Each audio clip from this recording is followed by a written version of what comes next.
그리고 사람을 중심으로 해가지고 이제 모든 짐승과 새, 피조물들을 두잖아요. 그게 이제 그 왕국의 백성들이죠. 그리고 이제 여기에 이제 통치권이 있어야 돼요. 통치. 다스림이 있어야지 나라가 될 수 있잖아요. 그러니까 하나님이 세상을 지으셨는데 하나님의 왕국을 건설해서 사람을 두고 거기에 통치권을 행사하더라. 그렇게 됐습니다. 이제 하나님의 나라 건설입니다. 그러면 성경은 이제 하나님 나라에 대한 얘기를 하겠다는 얘기죠. 자, 그래서 이제 하나님 나라의 그 통치를 할 때 하나님께서 그 백성들에게 뭐를 이제 약속하셨는가라고 하는 가장 기본적인 약속, 축복이 뭔가 하면 1장의 28절 말씀입니다. 자, 1장 28절입니다. 다 같이 시작. 하나님이 그들에게 복을 주시며 그들에게 이르시되 생육하고 번성하여 땅에 충만하라. 땅을 정복하라. 바다의 고기와 공중의 새와 땅에 움직이는 모든 생물을 다스리라 하시니라. 그러니까 하나님께서 직접 다스려야 되는데 그거를 누구한테 대신 위임을 했습니까? 사람에게 위임을 했습니다. 자, 그래서 이제 하나님이 약속하신 거죠. 하나님이 약속했다. 생육, 번성, 다스리고 지배해라. 너희들에게 그 멸류관을 준다. 이제 이렇게 했어요. 그러면은 이제 하나님의 왕국을 건설했는데 그 하나님의 왕국을 실제적으로 관할하는 것은 누굽니까? 사람이죠. 그죠? 사람에게 그런 약속을 했어요. 그럼 이제 이 약속이 잘 지켜져야 되잖아요.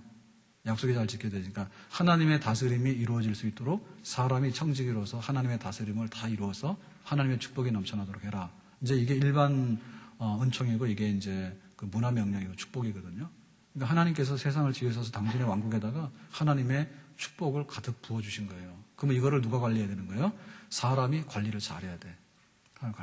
그러면 관리를 잘하는가 안 하는가라고 하는 것을 우리가 알려면 어떻게 되죠? 약속을 해야 되잖아요. 약속을 해야 되죠.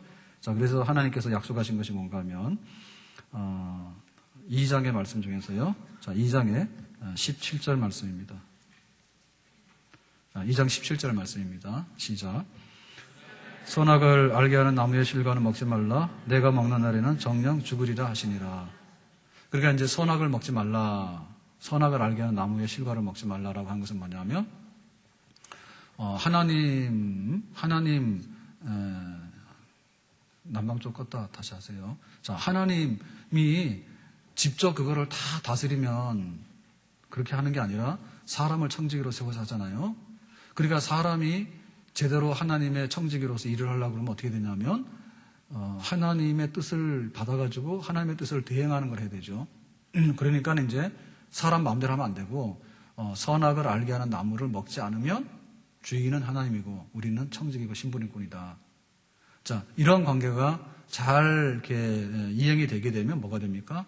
하나님의 왕국이, 하나님의 나라가 정상적으로 운영이 되겠죠. 그런데 만약에 사람이 선악과를 따먹고 하나님의 말을 거역하면 뭐가 됩니까? 하나님의 왕국이 파괴되면서 사람의 왕국으로 변질되겠죠. 그러면 하나님께서 축복하신 생육번성 다스리고 지배하는 것이 뭐가 됩니까? 망가지게 되고 거기에 훼손이 오게 되겠죠. 그래서 하나님께서는 선악을 아는 나무의 실과를 먹지 말라 한 거예요. 그러니까 이건 뭐냐면 질서 개념이고요. 통치의 개념입니다. 하나님은 왕이시고 너는 하나님의 뜻을 받드는 인간이다. 그러니까 그 조건 하에서 하나님의 왕국은 축복이 넘쳐나는 에덴 동산이 너에게 주어진다. 하나님께서 이렇게 하신 거예요. 그러면 이 약속은 어떤 약속입니까? 굉장히 선하고 훌륭한 약속이죠. 선하고 훌륭한 약속이죠. 인간에게 모든 것을 다 맡기면서 경영을 맡기면서 선악과 먹지 말라고 하는 정도는 굉장히 선한 겁니다. 지금 우리가 이렇게 그 약속을 하고 가는데 보면요. 그 약속들이 굉장히 거기에 악이 숨어있는 약속들이 굉장히 많아요. 겉으로는 괜찮은 것 같은데 속으로 가보면 별로 도움이 안 되는 약속들이 굉장히 많아요. 그리고 그 약속 속에는 굉장히 함정들이 많아요. 그리고 너무나 많은 것을 요구하는 경우가 있어요. 나오는 것도 없는데 너무나 많은 것을 요구하면 약속을 하는 바람에 다 뺏기잖아요. 그죠? 그러니까 하나님께서 당신의 왕국을 인간에게다가 딱 맡겨놓으면서 알아서 해라. 내가 너에게 복 주겠다. 그 대신에 우리가 주객이 전도되면 안 된다. 선악과를 먹지 말자. 그렇게 한 거거든요. 그랬는데 이거를 딱 받아서 하나님하고 이렇게 사인을 한 계약 당사자가 누구냐면 아담이에요. 근데 아담이 하와의 말을 들으면서 선악과를 먹어버려요. 그러니까 하나님과의 기본적인 약속이 깨지니까 하나님의 왕국에 균열이 간 거죠. 자, 그래서 이걸 흔히 우리가 타락이다 얘기합니다. 그죠? 자, 그러면 하나님의 결정은 뭡니까? 타락한 인간이 미우니까 확 엎어버리겠다? 혹은 하나님께서 천지를 만들었는데 하나님께서 너무 실망하셨으니까 천지를 다 없애버리겠다. 이렇게 하는 것이 아니고 하나님은 관계를 다시 개선해서 하나님의 왕국이 질서를 회복하고 하나님의 왕국이 본래대로 생육번석 다스리고 지배하는, 그래서 하나님께 영광을 누리는 정상적인 왕국이 되도록 회복하겠다. 그것이 바로 하나님의 구원 계획이 되겠습니다. 하나님께서는 하늘과 땅을 만들 때도 머리를 엄청 썼죠. 하나님이 어떻게 만들까 의도를 있었어요. 그리고 하나님께서 영광을 받으시려고 하는 의도 속에 작품을 만들었어. 그러면 이제 그 선악과를 먹고 나서 이게 이제 깨졌을 때도 어떻게 됐을까라고 할 때 하나님께서 지혜를 가지시고 어떤 의도를 가지시고 제자리로 돌려서 내가 다시 영광을 받겠다. 하나님께서 그렇게 계획하신 거예요. 그게 바로 창조의 계획과 구분되는 구원 계획입니다. 자, 구원 계획을 하나님께 하신 겁니다. 그랬을 때 하나님의 구원 계획이 어떻게 구체적으로 표현될 것인가라고 하는 것이 3장의 15절의 말씀이에요. 3장 15절 말씀을 보겠어요. 3장 15절 시작. 내가 너로 여자와 원수가 되게 하고 너의 후손도 여자의 후손과 원수가 되게 하리니 여자의 후손은 내 머리를 상하게 할 것이요 너는 그의 발꿈치를 상하게 할 것이니라. 자, 나, 너 이렇게 막 나오는데요. 지금 여기 보면은 선악과를 먹어서 하나님을 배반하고 하나님의 왕국의 축복을 쏟았잖아요, 인간이.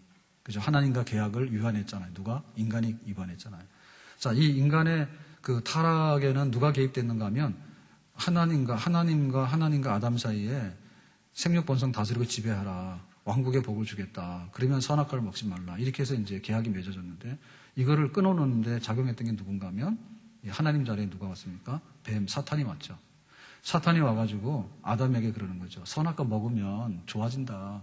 하나님께서 아까워서 감추고 있는 거다. 그거 먹으면 하나님처럼 똑똑해지게 되고 하나님처럼 똑같아지게 된다. 빨리 먹어라 하는 거죠. 그러니까 이 사탄이 하나님 자리에서 무슨 말을 한 거예요? 거짓말을 한 거죠.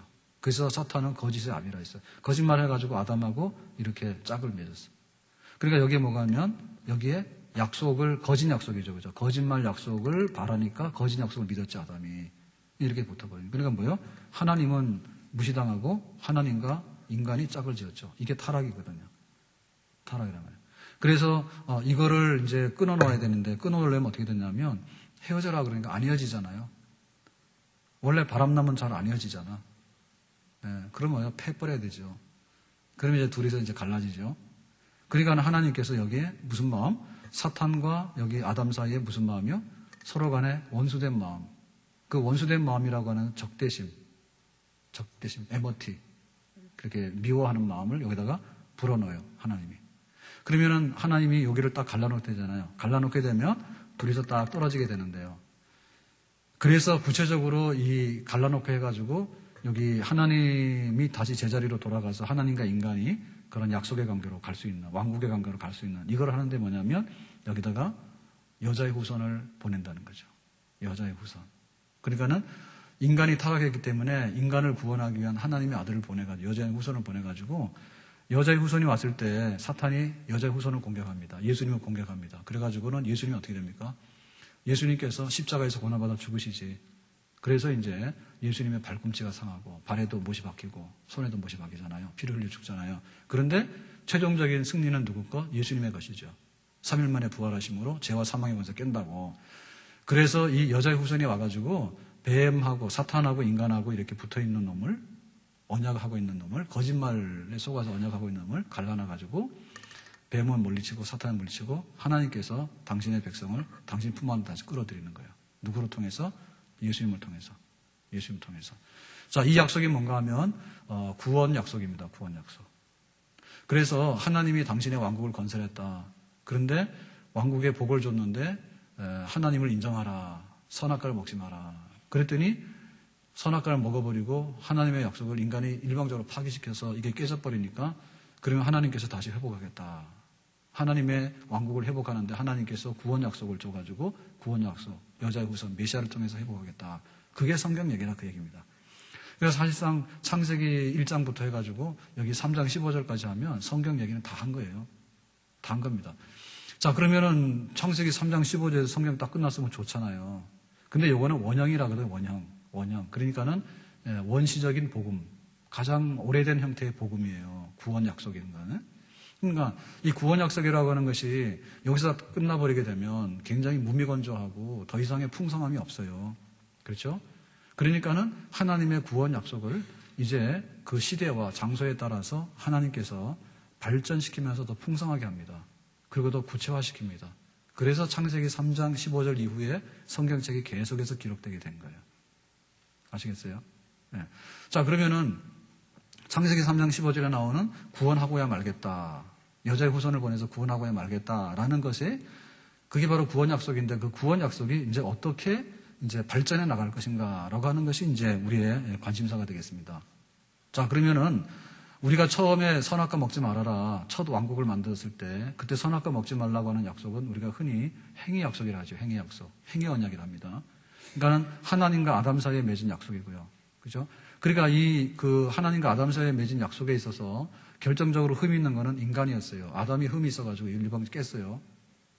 그러니까는 아담이 이렇게 행위를 함으로 인해서 깬 건데 사실상에서 아담의 행위라고 하는 것은 뭐냐면 불신앙입니다. 이거 먹지 말아라고 하는 하나님의 주권에 대해서 인정하지 않고 먹어버린 거. 그것은 행동 자체가 엄청나게 큰 행동이 아니라 그렇게 불신앙으로 한 그것이 문제가 되는데 그렇지만은 이 언약의 당사자가 하나님과 아담 사이라고 하는 그 특성상 인간 네가 책임져야 되는 약속이라는 면에서 행위 언약이 되게 붙여요. 자, 그러면은 창세기 3장 15절에 가서 하나님이 여자의 후손을 보내가지고 하나님 편으로 다시 돌아오게 하는 약속이 있잖아. 이거 이제 은혜 언약이잖아요. 그죠? 사실 이것은 뭐냐면 우리는 하는 게 없습니다. 하나님께서 여자의 후손을 보내가지고 여자의 후손이 와서 뱀의 머리를 깨는 거예요. 그래서 당신의 백성들을 구출해서 하나님 편으로 다시 데리고 오는 거예요. 그러니까는 하나님 아버지가 여자의 후손을 보내죠. 성부 하나님이. 그러면 여기 오셔가지고 고난받고 죽으시고라고 하는 것은 누가 합니까? 사탄의 머리를 깨고 죄를 깨고 하는 건 누가 합니까? 하나님의 아들, 인간으로 오신 하나님의 아들이 하는 거죠. 그래서 보낸 하나님 아버지하고 보냄을 받은 여자의 후손, 하나님의 아들하고의 관계예요. 그래서 아버지가 너 가서 세상에 가서 모든 세상의 죄를 뒤집어 쓰고 대신 갚아라 하니까 아들이 와서 죽도록 충성해서 십자가에서 죽도록 죄를 뒤집어 쓰고 갚았어요. 그러니까 아버지와 아들 사이 약속이죠. 죽어라, 죽었습니다 하니까 이제 뭐냐면 인간의 죄는 다 없어졌고 하나님의 아들 예수를 구주로 영접하는 자들에게 있어서는 하나님 아버지 앞에 그야말로 죄가 없는 사람으로 다시 약속을 회복하게 된 길이 열려지게 된 거죠.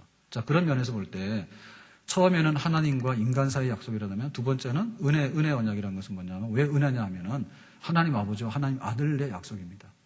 그 아버지와 아들 간의 십자가에서 이루신 그 약속이기 때문에 이 약속은 흠이 없는 약속이고 인간이 깰래야 깰 수가 없는 약속이죠. 왜냐하면 처음에는 아담한테 맡겨놨더니 아담이 선악과를 먹어버렸잖아요. 근데 여자의 후손으로 오신 예수님께서는 죽도록 충성해가지고 아버지의 뜻을 이루었잖아요. 속죄를 이루었잖아요. 그러니까 이거는 흠 없이 완성된 약속이죠. 그러니까 우리가 믿음으로 예수를 나의 구주로 영접합니다라고 하면 우리의 죄값이 예수님의 이름으로 없어진 효력이 나타나게 되는 거죠. 그러니까는 우리가 선악과를 먹든 말든 우리의 행위에 상관없이 우리가 행한 것이 70번씩 7번 죄를 짓는데 죄 지은 게 7번이 아니라 100번도 넘는다고. 70번, 100번도 넘어. 그런데 어떤 죄가 있더라도 예수님이 갚았기 때문에 다 갚은 걸로 알고 하나님 아버지 앞에 우리가 은혜의 길로 나가서 구원의 길로 가게 된 거예요. 하나님 섬기는 왕국 백성이 된 거죠. 자, 그 얘기입니다, 지금. 자, 그래서 이제 우리가 여기서 말하는 게 뭐냐. 행위 언약이다, 은혜 언약이다라고 말하는데 성경은 뭐라 했어요? 사실 성경이라는 말은 별로 의미가 있는 말이 아니라 구약 성경, 신약 성경 할 때 의미가 있습니다. 그러면 구약이 뭐냐면 옛날 언약, 신약이 뭐냐면 새로워진 언약이에요. 언약입니다, 언약. 그러니까 이게 언약책이에요. 그러니까 하나님의 백성으로서 어떻게 살 것인가에 대한 언약책이 성경책이에요. 그러니까는 이 그 언약을 말하는데 그러면 언약에 대해서 우리가 좀 알아야 되는데요. 자, 언약에서 첫 번째 조건 뭘까요? 당사자가 있다는 것이죠. 하나님과 아담, 하나님과 하나님의 아들, 그리고 하나님의 아들을 믿는 우리가 하나님 아버지 앞에서 이 언약의 당사자가 되는 거죠. 그래서 조건이 있습니다. 이쪽에 갑에서요 을에게 요구하는 게 있으면요 을이 또 갑에게 요구하는 게 있습니다. 그래서 상호간에 조건이 맞으면 그 약속에 사인을 해가지고 서로 간에 책임도 감당하고 권리도 따는 것이 바로 언약이 되겠습니다. 그렇죠? 그러니까는 하나님과 우리 사이에는 언약 백성이라고 하는 것이 가장 기본적인 거예요. 하나님과 우리 사이에 언약이 있다. 옛 언약이냐, 새 언약이냐, 은혜 언약이냐 이런 거죠. 그래서 이제 그 당사자가 있는데 이 언약이라고 하는 것은요 거기에 이제 어떠한 사인을 하는가에 따라서 이제 그 언약의 성격을 알 수 있는데요. 만약에 우리가 어떤 언약을 했는데 이거 언약을 깨면은 계약금 물어준다 그러면은 깨는 일이 허다하겠죠. 계약금만 물어준다면 허다하겠죠. 왜냐하면 내가 귀찮아 버리면 계약금 정도야 뭐 얼마든지 할 수 있잖아요. 보통 세상에서 하는 거는 그런 거죠. 그죠? 뭐 10% 계약금 준다든지 무슨 계약 있잖아요. 그러면 약속 깨면 그 정도만 반환하면 됩니다. 뭐 설령 결혼했는데 만약에 결혼을 깨잖아요. 그러면 뭐 위자료 주거나 이렇게 하면 되는 거 아니에요? 그러니까 막 하잖아. 결혼도 했다, 이혼도 했다 막 하잖아. 근데 만약에 언약을 할 때 언약이 굉장히 심각한 겁니다. 그래서 제일 심각한 언약이 뭐냐면 피로 맺은 언약입니다. 혈명이다, 혈명. 피로 맺은 언약. 피로 맺은 언약은 다른 걸로 안 갚아. 언약을 깨면은 죽음이야. 네가 죽으려면 깨고 살려면 지켜라 그거야. 그것이 이제 가장 심각한 언약이에요. 그리고 사실상에 있어서요, 보장의 능력이 가장 확실한 것이 그 언약입니다. 그러니까 우리가 하나님의 백성으로 살아갈 때 언약을 맺었을 때 그 언약은 피로 맺은 언약이야. 그러니까 하나님 앞에 죽도록 충성해서 섬겨야 되는 것이고 하나님도 두말할 것 없이 당신의 백성에게 있어서는 계약을 이행하는 그런 가장 높은 수준의 완전한 계약이 바로 하나님과 우리 사이의 계약이에요. 근데 우리가 일단 깼잖아요. 그죠? 그러니까 하나님의 아들 예수님이 우리를 대신해서 그 계약을 다시 성립시킨 거죠. 그죠? 그래서 이제 모세 때 보면요. 어떻게 했냐면은 모세가 시내산에서 이스라엘 백성들을 다 불러온 겁니다. 시내산에 올라갔더니 하나님께서 나에게 이런 말씀을 하셨다. 그러니까 백성들아 들어라 한 거예요. 들려줬죠. 그랬더니 백성들이 그럽니다. 하나님 말씀이 그러냐고 알겠다고 우리가 지키겠다고 그럽니다. 그러면 하나님이 말씀하시는 하나님하고 듣고 그렇게 하겠다는 백성하고는 언약이 맺는 거죠. 그죠? 언약 맺는 거죠. 자, 그랬을 때 그 언약을 맺는데 말로 하고 나서 녹음기도 없고 말이에요. 지금처럼 뭐 영상 촬영도 없고 말이에요. 뭐 문서도 없고 아무도 없으면 나중에 가서 그럴 거 아니에요. 우리가 언제 이래버리면 끝나잖아요. 그래서 하나님께서 모세에게 기록해라 그래요. 하나님이 말씀하신 언약을 기록하라 해요. 그러면 모세가 기록을 하는 겁니다. 크게 말하자면 창세기, 신명기, 모세 5경입니다. 기록한 겁니다. 그죠? 기록해가지고 이스라엘 백성들한테 줬어요. 이게 문서다 그거죠. 그러니까 이 문서 똑바로 너희들이 들었잖아. 귀로 들었잖아. 그런데 눈으로도 보고 이해도 해라. 충분히 납득가느냐. 해가지고 진짜 그렇습니다라고 문서상 확인해가지고 우리가 지키겠습니다라고 준행하는 거거든요. 그러면 이제 그 언약이 이제 성립이 되는데 그때 이제 사인을 하잖아요. 사인할 때 뭐냐면 피로서 사인을 합니다. 그러면 사람이 피 흘리면 다 죽잖아요. 그러니까 이제 그건 안 하고 짐승의 피를 흘리게 해요. 봐라. 짐승을 쪼개가지고요. 피가 흐르잖아요. 그러면은 반은 하나님 제단에다 뿌리고 반은 백성들이 있는 데다 뿌립니다. 그래서 우리들은 피로 맺은 언약의 백성 사이다. 하나님이 하나님 백성에다가 말한 것에 대해서는 1.1핵이라도 틀림이 없이 하나님이 딴소리 안 하고 우리에게 그대로 약속을 이행해 주신 줄로 믿습니다. 아멘? 그러면 피의 언약에 동참해서 사인을 한 백성들도 뭐냐면 죽어도 지켜야 돼.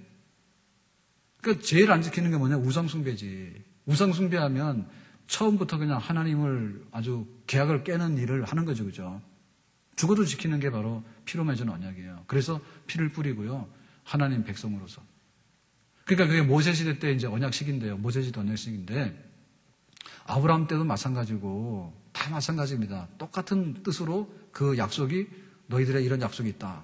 그러면 너희들이 이렇게 하나님을 잘 섬기고 잘 따르도록 해라. 믿습니다. 해가지고 피로 사인하고 그런 겁니다. 이제.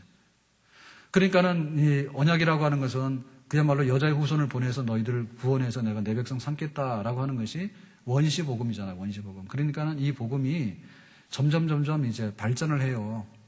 발전해서 아브라함에게는 이렇게 표현되어지고 또 이삭에게는 이렇게 표현되어지고 그 다음에 또 야곱에게는 이렇게 표현되어지고 요셉에게는 이렇게 표현되어지고 모세 시대에 오게 되면 이스라엘 백성들이 이렇게 표현되어지고 그 다음에 이제 다윗 시대에 와서 왕국이 건설되면 다윗 왕국에는 이렇게 표현되어지고 그리고 예레미야 때 와가지고는 예레미야를 통해가지고 새 언약이 이렇게 표현되어지고 그래서 마침내 이 언약이 역사 속에서 흘러서 더 풍성해지고 더 견고해지고 더 확장돼가지고 이제 그 원시 복음이 아니라 완성된 실체적인 풍성한 복음으로서 최종적인 표현을 하게 되는 것이죠. 그게 뭐냐면 하나님의 아들 예수님이 오셔가지고 십자가에서 죽으시고 부활하심으로 그 언약이 이렇게 완성됐다라고 하는 것을 세상에 보여주는 것입니다.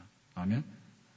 그러니까 예수님께서 그 오셔서 십자가에서 이제 죽으시고 이것이야말로 하나님과 우리 사이의 약속이다.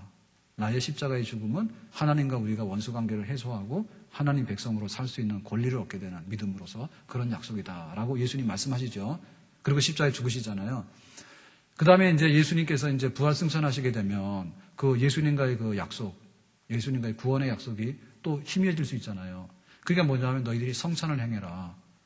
떡과 포도주를 나누고 성찬을 행하면서 이제 예수님의 죽음의 의미가 뭔지, 우리가 어떻게 죄값을 다 받았는지, 죄가 청산됐는지 하나님 앞에 깨닫게 하는 거죠. 그래서 성찬을 나눔으로 인해 가지고 이것이 내가 맺은 새로운 언약이다라고 얘기를 합니다.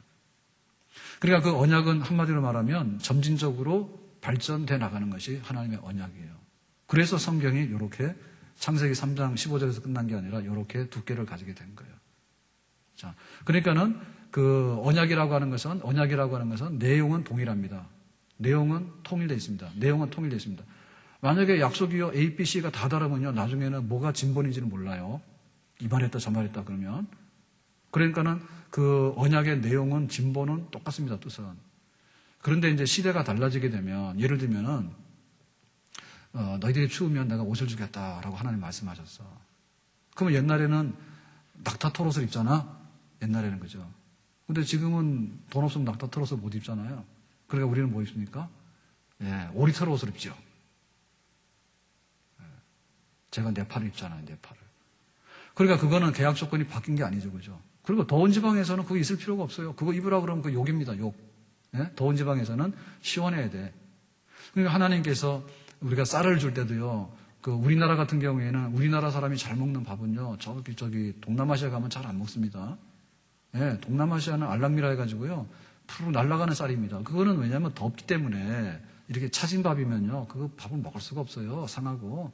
그러니까 이제 그 사람도 그렇게 먹는 거예요. 그러니까 하나님께서 우리에게 일용할 양식을 주시는데 우리는 뭐 찰밥이 좋다 하지만 찰밥 했다가 난리 나지 거기서는.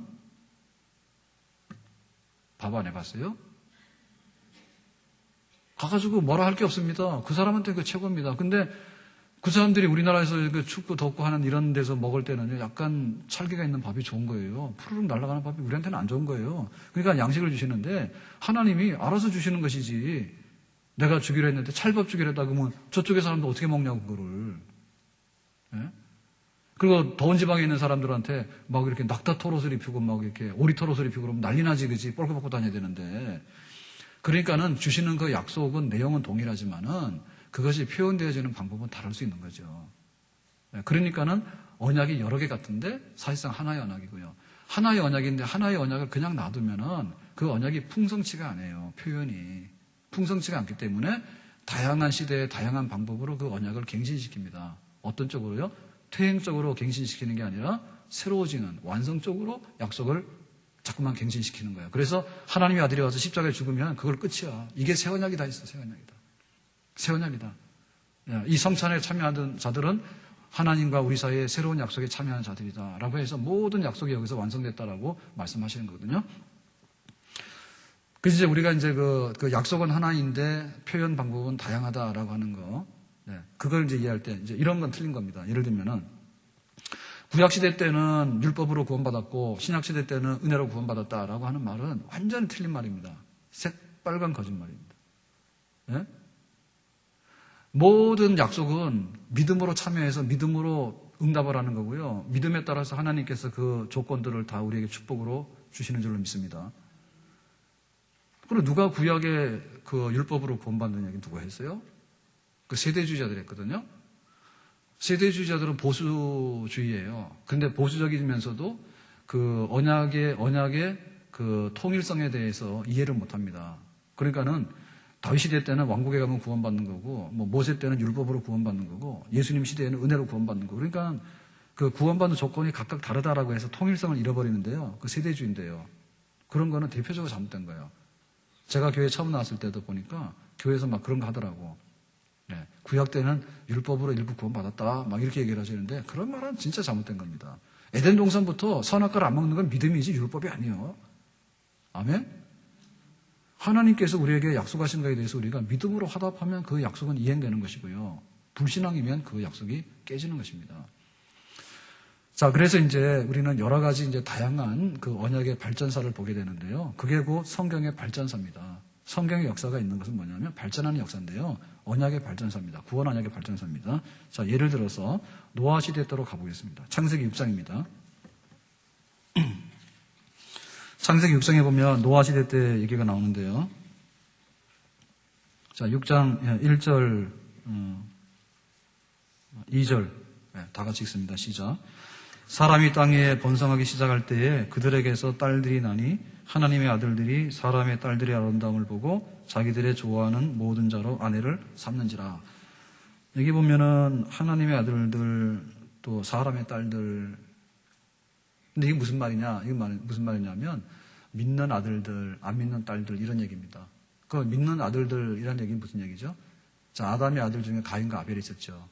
근데 가인은 뭐예요? 예배드리는 거 싫어하는 사람이고 동생 죽인 사람이지. 그럼 아벨은 뭡니까? 예배드리기 좋아하고 순교자 된 사람이지. 그러니까는 아벨 계통의 사람들은 하나님의 아들들이고 가인 계통은 세상의 딸들이요.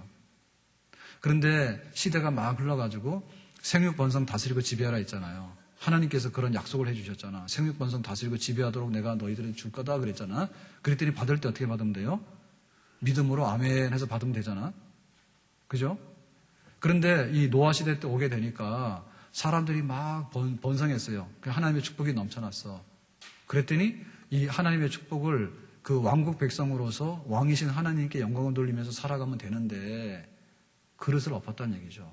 자, 그릇을 엎는데 어떤 식으로 엎습니까? 자폰으로 엎습니다. 자폰이 뭔가 하면 믿는 사람하고 안 믿는 사람하고 섞여서 결혼하는 거예요. 그러니까 결국은 뭐냐면 신앙의 타락이죠. 신앙의 타락이죠. 그러니까는 생육번성 다스리고 지배하는 것이 하나님의 축복인데 하나님의 축복을 받았으면서도 받은 건 여기 가서 받고 절은 어디 가서 해요? 여기 가서 하는 거죠. 예, 안 믿는 사람 만나가지고 안 믿는 집 딸 만나가지고 놀러 다니고 가가지고 점치러 가자면 점치러 가고 예, 그 절하러 가자면 절하러 가고 다 가는 거예요. 복은 누가 주셨어? 생육번성 다스리고 지배하는 것은 하나님께서 우리에게 약속하신 바예요. 하나님께서 신실하게 주셨어. 그러면 그걸 가지고서 잘 살아가지고 누구한테 영광을 돌려야 돼? 하나님께 영광 돌려야 되잖아.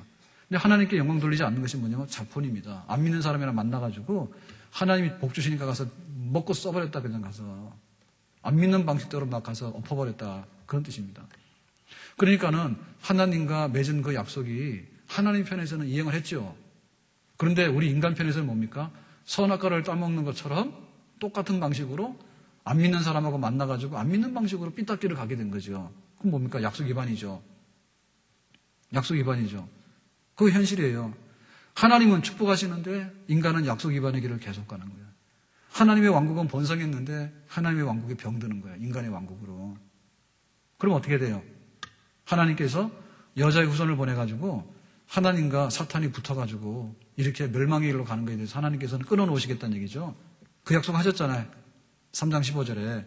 그러니까 이 노아 시대 때 하나님께서 이 세상에 대해서 너희들이 안 믿는 자들하고 결혼해서 사는 것에 대해서 그럴 수밖에 없구나. 그렇게 해라. 라고 하면은 하나님이 어떻게 되는 거예요? 하나님이 잘못되는 거죠. 하나님이 타락한 세상과 타락한 인간에 대해서 그냥 놔두고 망하기로 작정한 겁니까? 아니면 그걸 고쳐서 구원 회복하기로 작정한 겁니까? 구원 회복하기로 작정한 거죠. 그 노아 시대 때 어떻게 되는 거예요? 그러니까 안 믿는 여자들하고 만나고 결혼하고 막 하는 거에 대해서 하나님께서 괘씸히 여기셔가지고 홍수 심판 보내잖아. 그러니까 너희들이 믿음으로 돌아와라. 생육 번성 다스리고 지배하게 된 것은 내가 너에게 복 주신 것인데 하나님의 왕국이 그렇게 번성하면 하나님 앞에 돌아와서 감사하고 찬송해야 되지 않느냐.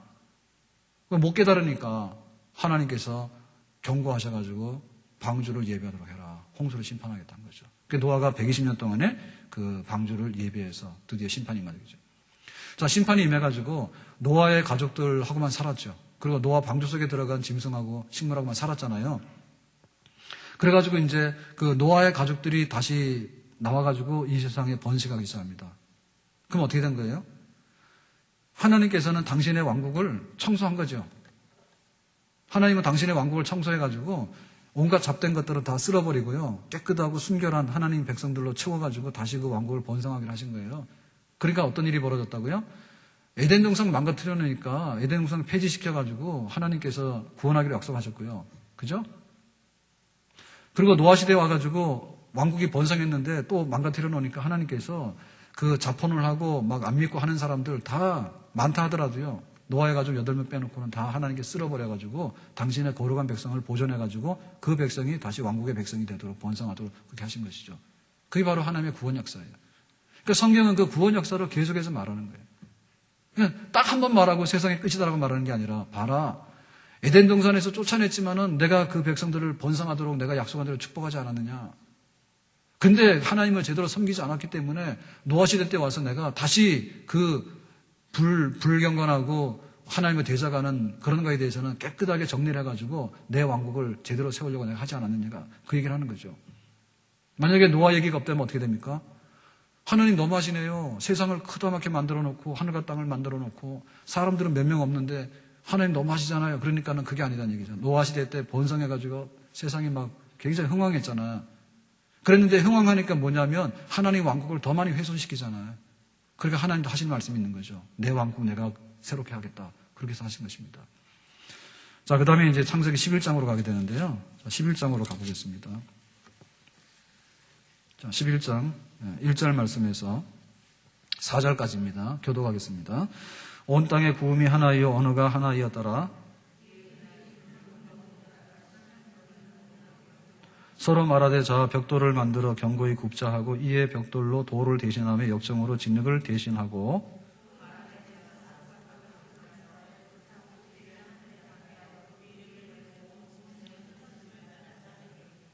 자 그래서 노아 시대 때 번창했는데 하나님께서 홍수로 쓸어버렸잖아요. 그랬는데 세월이 지나서 보니까 사람들이 어디까지 왔다고요? 신할 평지까지 왔어요. 그러니까 신할 평지까지 오다 보니까 어떻게 해요? 사람이 많이 번성했죠. 그러니까 하나님이 생육 번성 다스리고 지배하라 내 왕국에 내가 복을 주겠다 하는 것을 하나님께서 지금도 이행하셨죠. 노아 홍수 심판 이후에. 그죠? 그런데 그 앞에 보면요. 노아 홍수 심판이 있었는데 하나님이 구원하시는데 조금 달라진 것은 뭐냐면 자연 환경이 달라졌습니다. 봄, 여름, 가을, 겨울이 구별되게 생겨났고요. 그 다음에 내가 다시 홍수로 너희들을 심판하지 않겠다고. 그 대신에 채식만 하지 말고 육식도 하되 피채는 먹지 말라고. 그러니까 그런 일부 환경에 대해서는 변경이 있습니다. 그런데 창세기 3장 15절에 내가 여자의 후손을 보내서 구원한다고 하는 핵심 구원의 메시지는 동일해요. 다만 노아 시대 때 그 홍수 심판으로 인해 가지고 하늘에서 비만 온 게 아니라 땅에서도 다 터져 나왔죠, 그죠? 그러니까는 그런 그 환경의 변화가 창조학에서 얘기하잖아요. 환경의 변화가 뭐냐면 사람의 수명이 수백 년 동안 못 살게 됐어요. 그 홍수 심판을 겪고 나면서. 그러니까 사람의 수명도 줄어드는 동시에 육식도 허락했고요. 봄, 여름, 가을, 겨울도 계속되고요. 그러니까 그런 사람이 살아가는 변화는 왔어요. 그러나 구원하는 핵심은 똑같았던 얘기죠. 그러면은 그러므로 인해 가지고 이제 그 노아의 가족들이 번창해 가지고 신할 평지에 왔는데 신할 평지에 와서 큰 문명을 이뤘어요. 문명을 이뤘어요. 그러니까는 벽돌로 인해 가지고 돌을 대신했잖아요. 이제 큰 석조를 쌓으면은 높이 못 쌓잖아요. 2층, 3층을 못 쌓잖아요. 그런데 벽돌을 구워 가지고 경량화시키면 높은 성을 쌓을 수가 있잖아요. 그죠? 도시 건설한 거죠. 그리고 그 타르, 역청을 이용해 가지고 또 이렇게 건축 기술을 더 높아지고 이렇게 되다 보니까 거대한 문명 도시가 탄생했다고. 그랬는데 지금 여기 바벨 그 신할 평지에 모인 사람의 문제는 뭐냐면 하나님이 있는 꼭대기까지 올라가 보는데 하나님이 홍수 심판하든 말든 간에 우리 마음대로 살 수 있는 하나님보다 더 높은 나라를 만들겠다 이런 야심을 가졌거든요. 그러니까 이게 뭔가 하면 하나님 왕국에 대한 또 다른 도전이죠. 자, 노아 시대 때는 자폰을 한 거고요. 에덴 동산에서는 선악과를 먹은 거고요. 그 다음에 신할 평지에서는 뭘 한 겁니까? 신할 평지에서는 그야말로 하나님을 끌어내리고 우리보다 하나님 높아지려 하는 거죠. 문명은 발달했지만은 교만의 극치를 이룬 거죠. 그죠? 그러니까 하나님께서 어떻게 하십니까? 하나님의 왕국에 축복을 주었지만은 하나님의 왕국의 축복이 교만으로 점철돼가지고 인간이 하나님보다 높아지려고 하기 때문에 하나님은 그거를 그냥 수수방관하고 있을 수가 없는 거죠. 그러니까 뭐냐면 바벨탑을 허물었죠. 신할 평지의 도시를 허물었죠. 그래서 언어를 헛떴다 해가지고 바벨이라 하잖아요. 바벨탑이다 우리 흔히 얘기하잖아요. 그러니까는 하나님께서 구원하겠다는 약속은 계속해서 일어나십니다. 그렇지만은 교만해가지고 똘똘 뭉쳐있는 인간들에게는 무너뜨리면서 흩어가지고 계속해서 생육, 번성, 지배하고 다스리는 하나님의 왕국의 축복이 연장되기를 원하시는 방식으로 하나님께서 다스리신 거예요. 그러니까 하나님의 그 구원 역사는 어떻게 된다고요? 하나님의 구원 역사는 속도가 있습니다. 에덴 동산에만 머물러 있는 게 아니에요. 노아 시대만 머물러 있는 게 아니라 신할 평지에만 머물러 있는 게 아니라 계속해서 속도가 있어요. 계속 속도가 있어요. 그리고 이는 발전해 나가요, 더. 자폰을 하게 되면 홍수 심판을 해가지고라도 순결한 백성을 끌어내고요. 바벨탑을 쌓으면 무너뜨려서라도요. 하나님 옆에 굴복하는 백성을 만들어내고요. 그러니까 하나님의 구원 역사는 더 강해져요. 더 진전하게 되고 더 강해지게 되고 더 높아지게 되고 더 심오하게 되고 더 사랑이 커지게 되고 내 백성들 내가 기어이 만들어서 내 왕국을 내가 채우게 말 것이다라고 하는 하나님의 열망이 이런 시대에 이런 방법으로 저런 시대에 저런 방법으로 표현되어진다. 그래서 이제 이 세상의 역사를 축복하는 동시에 세상은 망하더라도 내 왕국은 기어이 건설해내겠다라고 하는 하나님의 구원 역사는 계속되는 거죠. 자, 그래서 이제 창세기 12장으로 오게 되면 하나님께서 구원 역사를 어떻게 이룰 것인가에 관해서 또 하나의 그 방향전을 하게 되는데요. 자, 창세기 12장입니다. 자, 1절부터 3절까지 다 같이 함께 읽겠습니다. 시작. 여호와께서 아브라함에게 이르시되 너는 너의 본토 친척 아비집을 떠나 내가 내게 지시할 땅으로 가라. 내가 너로 큰 민족을 이루고 내게 복을 주어 내 이름을 창대케 하리니 너는 복의 근원이 될지라. 너를 축복하는 자에게는 내가 복을 내리고 너를 저주하는 자에게는 내가 저주하리니 땅의 모든 족속이 너를 인하여 복을 얻을 것이니라 하신지라. 자, 여기 지금 아브라함이 등장합니다.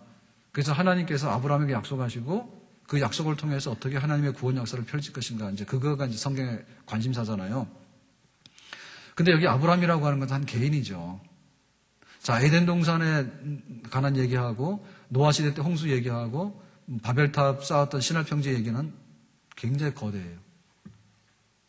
우리가 미국에 가면 이제 그랜드 캐년 같은 거 있잖아요. 협곡. 우리나라는 협곡이 없습니다. 우리나라 협곡이 없는데 협곡이 없죠. 근데 이제 삼척이나 이 태백 요런 데 가면 일부 협곡이 조그만 게 있어요. 가보셨어요? 통리 이런 데가 협곡이라요. 그 굉장히 작은 데입니다. 그래도 그 협곡이랍니다. 예? 다 침식돼가지고요. 그런데 캐년 가보면은 침식됐는데 어마어마하잖아요. 예, 거기 위에서 내려다보면 그거 얼마나 깊은지 모릅니다. 비행기 타고 투어하잖아요. 그죠? 그러니까 스케일이 뭐냐, 스케일이. 우리나라 사막 없잖아요. 사막 가면은 사하라 사막 끝이 없습니다. 사하라 사막은. 옛날에 다 바다였어요. 끝이 없어요. 그러니까는 하나님의 구원 역사를 그 큰 홍수 심판이라든지 혹은 바벨탑 신할 평지라든지 이런 건 뭐냐면 카메라로 말하면 진짜 이렇게 하늘에서 내려다 찍어서 하나님께서 구원 역사를 이렇게 이룬다. 이러한 하나의 그 관점이고요. 지금 아브라함이라고 하는 것은 갈대아 우리에 있는 한 사람이에요. 아브라함 불러내가지고 아브라함아 너 믿음의 조상 너는 메시아가 네에서 태어날 것이다. 복의 근원 될 것이다. 가라. 네가 믿으면 하나님의 구원 약속이 너로 통해 이루어지게 될 것이다. 하나님의 왕국이 이루어지게 될 것이다. 아브라함이 말했다고. 아브라함 개인이라고. 그러니까 와 이거 시시하네. 시시한 게 절대로 아닙니다. 시시한 게 절대로 아니에요. 그러니까는 하나님의 구원을 설명하는데 더 이상 산만하게 할 필요가 없는 거예요. 더 이상 산만하게 하면 산만하게만 하지만 논점이 흐려져요.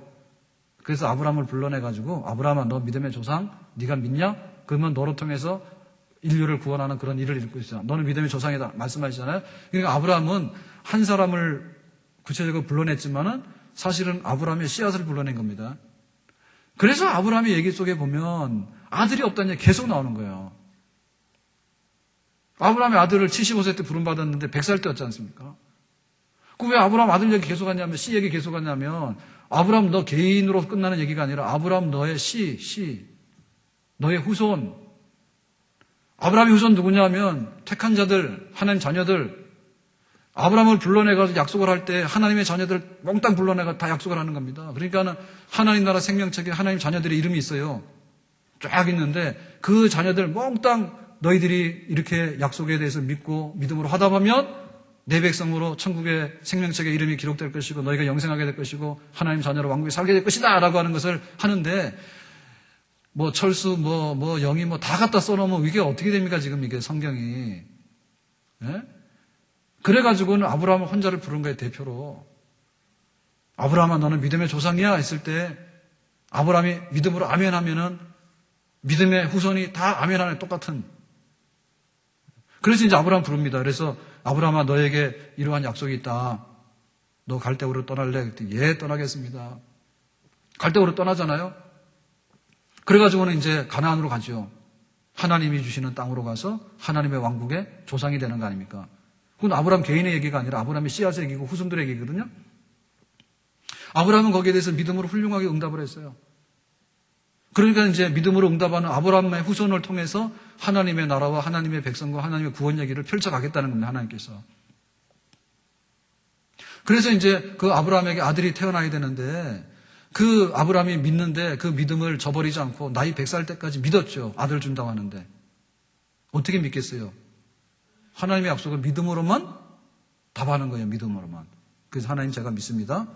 좀 의심에 빠질 때도 있었지만은 나이 100살이 되도록 아브라함이 끝까지 믿었다. 그랬더니 아브라함 너의 믿음도 너의 후손들에게 그대로 이어지게 될 것이다. 그렇게 말하는 거죠. 그래서 보면은 이삭도 복을 받는데요. 이삭도 복을 받는데 하나님께서 아브라함에게 주신 약속의 복을 그대로 받아요. 다른 복을 받는 게 아닙니다. 이삭이 막 이렇게 블레셋 땅으로 가고 막 애굽으로 가려고 그러면 아브라함에게 복을 주신 것대로 너도 그렇게 복을 받을 것이다. 그러니까 너는 가나안 땅 떠나지 말고 아버지 아브라함의 믿음을 떠나지 말 것이다. 그러면 또 이삭이 예 그러고 거기에 응답하거든요. 이삭의 아들이 둘입니다. 그죠? 에서와 야곱입니다. 그때 야곱이 막 도망가잖아요. 그랬더니 하나님께서 베델강에서 나타나시는데 뭐라고 하십니까? 야곱아 내가 너에게 복을 준다. 이렇게 말하네요. 아브라함이 하나님이다. 너에게 아브라함에게 준 그 복을 너에게도 줄 것이다. 라고 얘기를 하거든요. 그러니까 그 믿음의 조상이 받았던 씨앗이 그대로 흘러 넘쳐가지고 자손들에게도 그 믿음을 가지면 동일하게 받는 그런 복. 그 야곱에게 그 복을 말하죠.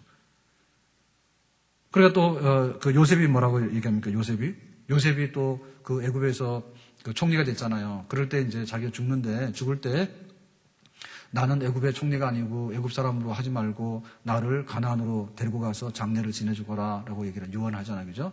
그러니까는 아브라함의 하나님, 나의 하나님, 나도 그 하나님의 백성으로 나는 애굽에 살았지만은 나는 가나안 땅에 묻히기를 원한다. 이렇게 얘기를 하잖아요. 그러니까 하나님의 구원 얘기를 이렇게 우주적으로 펼치다가요. 하나님의 얘기를 아브라함의 한 사람을 불러서 얘기를 하면서 가정 얘기로 이제 전환을 시켰습니다. 그래서 이제 성경을 보면 야, 우리는 대한민국 사람인데 우리는 무슨 당군의 자손인데 뭐 아브라함의 자손하고 우리가 무슨 상관이 있길래 이 성경을 가져가지고 자꾸 믿는다 하느냐. 한국 사람은 한국식으로 믿어야 된다라고 말하는데 그건 잘못된 거야. 그 아브라함의 얘기는 아브라함의 혈통에 관한 얘기가 아니에요. 아브라함의 혈통에 관한 얘기가 아니라 하나님이 택한 자녀들을 믿음으로 구원받는 그 방식을 대표적으로 약속해 준 거예요. 그러니까 믿음으로 응답하면 다 거기에 해당이 되는 거죠. 그러니까 이 구약의 얘기를 아브라함의 집안 족보 얘기로 알면 안 된다. 믿음의 조상의 얘기다. 믿음의 조상의 얘기. 그렇죠? 믿음의 조상의 얘기입니다. 그러니까는 이 아브라함의 자손들의 얘기가 야곱의 얘기가 되고 야곱의 12아들의 얘기가 되고 야곱의 12아들의 얘기가 뭐냐면 이스라엘 12지파 얘기가 되고 이스라엘의 역사가 그 구약 성경의 역사잖아요. 그러니까 그것은 아브라함의 혈통의 얘기가 아니고 믿음의 사람들이 어떻게 그 왕국에서 믿음으로 화답하면서 하나님의 약속에 응답하면서 살았던가라고 하는 그런 얘기입니다. 그러니까 구약 성경을 우리가 읽더라도 문제가 있다 없다? 문제 없다. 그죠? 깨세요. 자, 구약 성경을 우리가 읽더라도 우리는 한국 사람인데 문제 있다 없다? 문제 없다. 구약 성경의 표현한 방법은 다 다르지만은 하나님께서 여자의 후손을 보내가지고 기어이 하나님 품 안으로 사탄에게 이 갔던 그거를 다시 하나님께로 돌이켜서 망가진 하나님 왕국을 회복하겠다라고 하는 그 창세기 3장 15절에 처음에 구원 약속이 아브라함 때는 아브라함에게 또 노아 때는 노아에게 또 그 바벨탑 때는 바벨탑에게 그렇게 나타나셔서 구원하겠다고 하는 하나님의 뜻과 의지는 일정하다. 아멘. 다만 하나님의 구원의 역사가 세속적인 견으로 망가졌을 때는 하나님이 홍수 심판하신 것이고 교만으로 망가졌을 때는 교만을 무너뜨리신 것이고 세상의 얘기를 하기에는 너무나 이게 복잡하게 보일 때는 아브라함 한 사람을 불러가지고 한 것이고 아브라함의 가족을 통해서 한 얘기는 뭐냐면 하나님의 구원받는 모든 자녀들에게 해당하는 지금 하나님의 백성의 역사를 얘기한 것이지 유대인의 혈통적인 얘기를 한 것이 결코 아니란 얘기죠.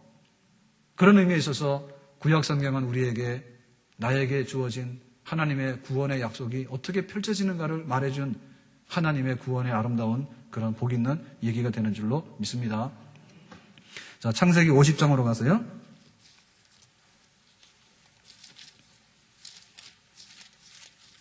자, 창세기 50장. 50장 맨 마지막에 25절과 26절 말씀입니다. 창세기 50장 25절과 26절 다 같이 시작. 요셉이 또 이스라엘 자손에게 맹세시켜 이르기를 하나님이 정녕 너희를 권고하시리니 너희는 여기서 내 해골을 메고 올라가겠다 하라 하였더라. 요셉이 110세의 죽음에 그들이 그의 몸에 향재료를 넣고 애굽에서 입관하였더라. 자, 요셉이 110세에 죽었는데 내 해골을 메고 어디로 가라 했어요? 가나안 땅으로 가라 했죠. 그러니까 성경의 얘기는 다시 어디로 갔습니까? 약속의 땅 가나안. 하나님의 구원 약속이 가나안에 있으니까는 글로 가야 된다라고 지시하죠. 그러니까 그 요셉의 얘기를 보면요. 요셉은 형님들 미움받아가지고 12 중에서 11번째입니다. 그런데 형님들 미움받아가지고 그 이복 형들이죠, 이복 형들. 예? 야곱이 부인이 넷이잖아요. 그러니까 그 형제들끼리 다툼이 많아가지고 11번째 이 요셉이 미움받아가지고 팔렸잖아요. 그러니까 요셉이 애굽에 가가지고 애굽의 총리가 되는 성공을 이뤘잖아. 그 성공을 이뤘으면 그냥 애굽 사람 돼야지. 애굽의 총리인데 나오면 안 되죠. 그런데 왜 요셉은 자꾸만 나는 가나안 사람, 가나안에 가야 되고 나는 애굽 사람이 아니다고 나 여기 묻으면 안 된다고 왜 얘기하냐면 하나님의 구원받은 백성 얘기거든요. 그러니까는 요셉은 뭐냐면 하나님의 구원을 이루기 위해서 말하자면 전령으로 보내진 겁니다. 아브라함과 아브라함의 자손들을 구원시키는데 그 가나안 땅을 약속했는데 그 가나안 땅이 지금은 너무나 척박한 거예요. 그리고 기근이 들었어요. 그러니까 하나님께서 이 백성들을 애굽으로 옮겨가지고 애굽의 고센 땅이 굉장히 비옥한 땅입니다. 고센 땅으로 옮겨가지고 요셉의 후광을 입어가지고 거기서 보호를 받아요. 그래가지고 400년을 지내는 동안에 70명의 그 아브라함의 자손들이 야곱의 자손들이 내려갔는데 70명이 나중에 200만이 돼서 출애굽을 하게 돼요. 그러니까는 그 출애굽하기 전까지의 그 후광을 누구에게서 있게 되는가 하면 요셉이 그 총리가 되는 그런 그 후광을 입어가지고 이 히브리인들이 아브라함의 자손들, 야곱의 자손들이 보호를 받게 됩니다. 그래가지고 구원받는 백성으로서 민족으로 성장할 수 있는 하나의 그 큰 그늘이 되어주는 거예요. 그러니까 우리가 성경을 보면요. 성경은 세상의 얘기가 아니더라. 그 성경은 누구 한 사람이 성공했다는 얘기를 쓰는 게 아니다. 하나님께서 왕으로서 당신의 왕국을 건설하셨는데 누구든지 믿음으로 그 왕국에 들어갈 수가 있는 것이고 그 왕국을 건설하는데 하나님이 어떤 사람들을 쓰셨는가. 왕국의 건설을 위해서 필요할 때는요. 요셉을 쓴 겁니다. 요셉을 써가지고 그 백성들을 번성시켜가지고 하나님의 백성들로 편입시켜 나가는 그런 하나의 그 그늘로서 요셉을 쓴 거예요. 그러니까 성경을 읽으면 읽을수록 우리는 어디로 갑니까? 성경을 읽으면 읽을수록 세상으로 가는 게 아니라 하나님 품 안으로 가게 되는 거죠. 성경을 읽으면 읽을수록 우리는 세상의 이름이 유명한 것이 아니라 하나님의 족보에 있어서 하나님의 생명책에 있어서 내 이름이 얼마나 귀한 것인가를 확인하게 되는 것이 성경인 거죠. 그래서 성경을 읽으면 읽을수록 뭐냐면 구원의 눈이 뜨여지게 되고요. 내가 이렇게 구원받았구나. 그리고 구원받은 백성으로서 내가 어떻게 살아야 되겠구나라고 하는 그런 새로운 다짐과 결심이 성경 통해서 이루어지게 되는데 성경은 우리의 구원을 알려줄 뿐만 아니라 우리의 구원을 강하게 하고 우리의 구원을 발전시켜 나가게 되고 우리의 구원에 있어서 무슨 사명이 있는가를 알려주는 그야말로 우리를 구원으로 해서 구원으로 다시 인도하는 길잡이가 되는 것이 바로 우리의 성경인 줄로 믿습니다. 자, 출애굽기 넘겨서 연결하고 오늘 마치겠는데요. 자, 출애굽기 바로 넘기면 1장에 6절과 7절 말씀입니다. 1장 6절과 7절 다 같이 읽겠습니다. 시작.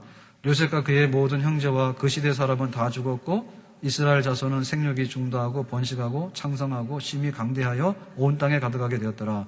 자, 지금 여기는 어디입니까? 무대가 애굽입니다. 자, 애굽에 왔는데 하나님께서는 어떻게 당신의 백성을 구원하는가 얘기를 지금 계속해 나가는 거예요. 자, 그럼 왜 지금 여기 애굽이라고 하는 무대로 옮겨놨을까요? 이거는 뭐냐면 나라를 키우기 위해서 그런 겁니다. 하나님의 왕국을 건설하는데 하나님이 바벨탑이고 뭐 노아시대 홍수고 이렇게 쓰니까 너무나 산만하잖아요. 너무 넓잖아요. 그래가지고 확실하게 아브라함을 불러내서 얘기를 합니다. 자, 아브라함 불러서 얘기하는데 아브라함의 자손이 야곱에 와가지고 12아들이 있었어요. 자, 12아들이 자식들을 다 거느리고 애굽으로 갈 때 그때 70명이었어요. 70명의 얘기는 뭐냐면 가족의 얘기죠. 가족의 얘기. 패밀리 얘기죠. 그죠? 자, 구원의 얘기를 하는 데 있어서 아브라함 혼자 하는 것보다는 아브라함의 가족 얘기를 하면 훨씬 더 풍성하고요. 아브라함의 가족을 얘기하는 것보다는 이스라엘 히브리인들의 민족 얘기를 하게 되면 훨씬 더 하나님의 구원이 훨씬 더 확장되어지고 더 강력해지게 되는 거예요. 그래서 이제 그 무대를 애굽으로 옮겨가지고 그것이 이제 민족 단위로 커지게 되는데, 여기 한마디에 속에 보면은 요셉 시대가 갔다. 그리고 고센 땅에 정착한 백성들이 많이 성장을 해가지고 드디어 생육이 중단했다. 200만이나 됐다는 얘기입니다. 그러니까 하나님께서 에덴 동산에서 범죄했을 때 아담 너 선악과 먹었으니까 죽어라 해가지고 하나님께서 세상에 문을 닫아버렸으면 뭐가 되는 거예요? 노아 시대 때 막 번성했는데 자폰을 해가지고 하나님 안 믿는 천지가 돼버리면 하나님 뭐가 됩니까? 그러니까 심판했잖아요. 노아의 가족 8명을 구원하고요. 그러니까 노아의 가족 8명이 썰렁하잖아요. 그러니까 또 막 번식시켰잖아요. 번식시켜 놓으니까 신할 평제 가가지고 또 막 바벨탑을 쌓아놓고 하나님 없다 그러고 올라가고 하니까 또 하나님께서 어떻게 됩니까? 그건 아니다. 내 왕국은 내가 건설한다 해가지고 하나님 흩어버렸잖아. 그래서 이 백성이 흩어지는 가운데 아브라함의 가족을 불러내가지고 지금 애굽에 갖다 놓으니까 200만 되는 거룩한 백성으로 번성을 하게 된 거예요. 그러니까 하나님께서는 그 구원의 역사를 이루는데 절대로 후퇴하는 법이 없습니다. 하나님의 구원은 완성을 향해서 계속 가고 있습니다. 더 많이 확장돼 가고 있습니다. 우리 개인이 보더라도요, 우리 개인에게 있어서요, 구원이 미끄러지는 건 없어요. 야곱처럼 우리가 광야 생활을 하더라도요, 하나님 나라에 들어가기 합당한 사람들로, 언약의 백성으로 합당한 사람들로 하나님께 연단시켜가지고 우리를 더 천국으로 가깝게 올리기 위해서 그렇게 하는 것이지, 절대 구원받은 자녀들에게 있어서 후퇴는 없는 줄로 믿습니다. 겉사람은 후퇴하지만 우리의 속사람은 새로워지게 되는 거예요. 우리의 영혼은 새로워지게 되는 거예요. 우리 하나님의 구원이 얼마나 귀한 것인지를 날에 갈수록 알게 되는 겁니다. 하나님의 구원이 우리 가족에도 이루어지고요. 하나님의 구원이 우리 나라에도 이루어지고요. 하나님의 구원이 열방 가운데 다 이루어지게 될 때, 그때 예수 그리스도가 재림해가지고 하나님의 왕국이 완성되는 줄로 믿습니다. 그러니까 우리가 기죽어가지고요, 그냥 나 하나 골방에 들어가서 그냥 죽지 못해서 믿었으면 되겠다 이런 생각하지 마세요. 그리고 내가 밥이나 먹고 살면 되지라고 하는 그런 아주 위축되고 이런 생각하지 마세요. 이 땅에 그리스도의 나라가 이루어지는 것이 우리의 사명이고 하나님께서 그 나라를 이루시는 줄로 믿습니다. 뜻이 하늘에서 이루어진 것처럼 땅에서도 이루어진다 했거든요. 그러니까 하나님께서는 에덴 동산의 문을 닫은 동시에 새 에덴을 위해서요 열심히 일하시는 거예요. 그래서 애굽에도 보내는 것이고요. 그래서 요셉 때 세운 것입니다. 내 백성들을 좀 네가 잘 보살피도록 해라 해가지고 후광 입도록. 그래가지고 애굽에 가 있는 그 백성들이 크게 번성하게 되는데, 이제는 하나님의 나라가 어떻게 세워질까에 대해서 국가가 돼가지고요, 이제 가나안 땅으로 데려가가지고요, 이제 그 왕국을 다시 열게 되면은 정말 하나님께서 원하시는 왕국이 이 땅에 어떤 모습을 보이는가를 잘 알게 되는 것이겠죠. 아멘. 네, 오늘 말씀 뵙겠습니다. 우리가 이 성경 보면서 이 성경이 도대체 뭐냐라고 할 때 우리의 구원을 알려주는데, 절대로 우리의 구원은 훼손되거나 망가지는 게 아닙니다. 하나님과 내가 파트너가 됐던 아담이 했던 언약은 실패했어요. 그래서 하나님께서 직접 당신의 아들을 보내가지고 아버지와 아들 사이 언약을 맺고요, 아들 자리에 우리가 믿음으로 동참하게 되면 다 구원을 보장해주는 그런 실족함이 없고 실패가 없는 그런 구원의 길로 우리를 초대한 줄로 믿습니다. 다만 우리가 살아가면서 세상으로 접하게 될 때 그 상황, 그 시대 속에서 어떻게 우리가 믿음으로 화답할 것인가 문제인데, 우리가 좀 부족하면 하나님께서 우리의 부족함을 깨우셔가지고 더 믿음의 길로 가게 되고 그 하나님의 왕국의 완성된 길로 우리를 가게 되는, 끊임없이 우리를 성화시키고 끊임없이 하나님의 왕국을 더 건설해 나가고 끊임없이 하나님의 왕국을 완성해 나가는 하나님의 구원 역사가 이 세상을 주도하는 그런 하나님의 산 역사가 될 수 있는 줄로 믿습니다.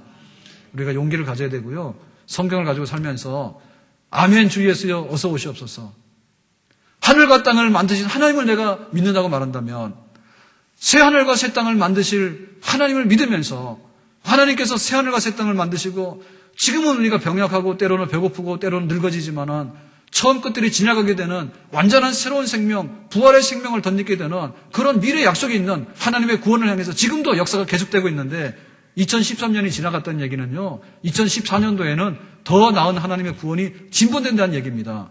아멘. 하나님의 구원이 단절되는 법이 없고, 하나님의 구원이 훼손되는 법이 없고, 하나님의 구원이 망가지는 법이 없어요. 다만 우리가 믿음이 없어가지고 쩔쩔매게 되면 아까 말한 대로 홍수도 오고요, 바벨탑 무너지고 그런 일이 있게 되는 거예요. 그렇지만은 우리가 믿음으로 답하고 믿음으로 바로 서기만 하면 하나님의 구원의 완성을 향해서 힘있게 달려나가는 그런 역사가 펼쳐지게 될 것인데 우리가 이 성경 말씀을 손에 끼고 정말 하나님의 구원을 확신하면서 앞으로 이루어질 하나님의 나라의 완성을 위해서 다시 한번 분투하는데 우리의 마음을 다하고 뜻을 다하고 우리 교회도 약해지는 교회가 아니라 더 강해지는 교회, 주님의 구원을 이루어드리고 이 땅에 주님의 나라 선교하는 데 쓰임받는 교회가 되는 것이 우리 하나님 아버지의 뜻인 줄로 믿습니다. 우리가 믿음 가지고 화답하게 되면 그 역사 이루어나가는데 하나님의 역사가 어떻게 펼쳐지게 되는지 기대하면서 소망 중에 살아갈 수 있기를 원합니다. 기도합시다.